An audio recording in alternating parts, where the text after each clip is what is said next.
இந்த குளிருக்கு சூடாக ஏதாவது சாப்பிடணும் போல இருந்துச்சுங்க. அதான் ஒரு அடை சட்டி இட்லி ஊற்றிட்டேன். இட்லி ரெடியான நேரத்துலேயே ஒரு குழம்பு ரெடி பண்ணிட்டேன். ஒரு மிக்ஸி ஜாரில் 3 வெங்காயம், 2 தக்காளி, ஒரு பச்சை மிளகா, 3 கிராம்பு, ஒரு பட்டை, ஒரு 10 பல் பூண்டு, ஒரு விரல் சைஸ் இஞ்சி சேர்த்திக்கலாம். ஒரு கப் அளவுக்கு தேங்காய் சேர்த்திக்கோங்க. ஒரு ஸ்பூன் கசகசா, ஒரு 10 முந்திரி சேர்த்தி கொஞ்சமாக கொத்தமல்லி தழையும் சேர்த்தி நல்லா நைஸாக அரைச்சி எடுத்துக்கோங்க.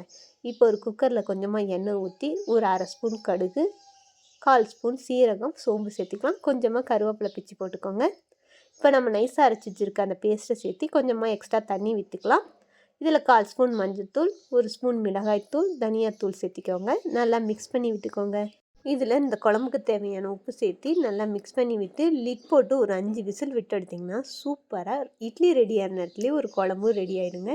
இது இட்லி, தோசை, சப்பாத்தி, புரோட்டா எல்லாத்துக்குமே சூப்பராக இருக்கும். கண்டிப்பாக ட்ரை பண்ணி பாருங்கள். இது மாதிரி வீடியோஸ் பார்க்கணுன்னா நம்ம சேனலில் லைக் பண்ணுங்கள், சப்ஸ்கிரைப் பண்ணி வச்சுக்கோங்க.